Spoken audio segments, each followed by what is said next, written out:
পড়াশোনা করতে পারিনি, মানে পড়াশোনা করার একটা প্ল্যান ছিল ওইটাও শেষ করতে পারিনি। খুব মনে হয় যে এখন এক জায়গায় স্টাক হয়ে আছি, কারণ আমাদের উপর তো ওই মেন্টাল টলটা গেছে। আমাদের তো স্বপ্নটা ছিল, আরেকজনের মধ্যে স্বপ্ন নাই থাকতে পারে, তার স্বপ্নটা হয়তো থাকতে পারে যে সে চান্দাবাজি করবে, সে ইয়ে করবে, এ করবে, সেই করবে। আমার মধ্যে তো স্বপ্নটা ছিল যে আমি দেশটার জন্য বেটার কিছু করবো। So why in the world তোমার আমার ড্রিমটাকে শেয়ার করতে হইলো? দরকার কি ছিল তোমার আমার ইউজ করার? দরকারই বা কি ছিল? আমার শুধু এটাই ভাবছি আর কি, যে ভাই আমারে ডাইকা আইনা বললাম না, আমি যেটা বর্ণনা দিলাম শুরুতে আপনাদেরকে, যে আমাকে কিন্তু ওনারাই বলছে এবং খুবই সুন্দর করেই বলছে, এবং আমিও আমার জায়গা থেকে যথেষ্ট ক্লিয়ারলি বলছি, কারো কথার মধ্যেই কোনো অস্পষ্টতা ছিল না। And then you are just মানে using me like a tissue paper, nothing else. আমি টিস্যু পেপার না তো।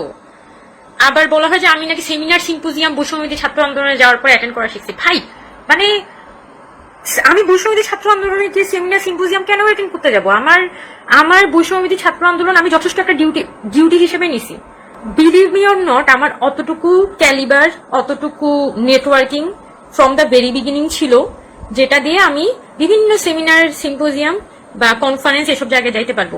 ওইটার জন্য আমার আপনাদের বিশেষ কি বলা যায় আশীর্বাদের আসলে কোনো দরকার নেই, নিজেদেরকে এত ইম্পর্টেন্ট মনে করারও কোনো দরকার নেই। আমার মাথায় না একবার আসেই নেই যে এটা দিয়ে টাকা পয়সাও ইনকাম করা যায়। মানে এটা তো মাথায় আসতে হয়।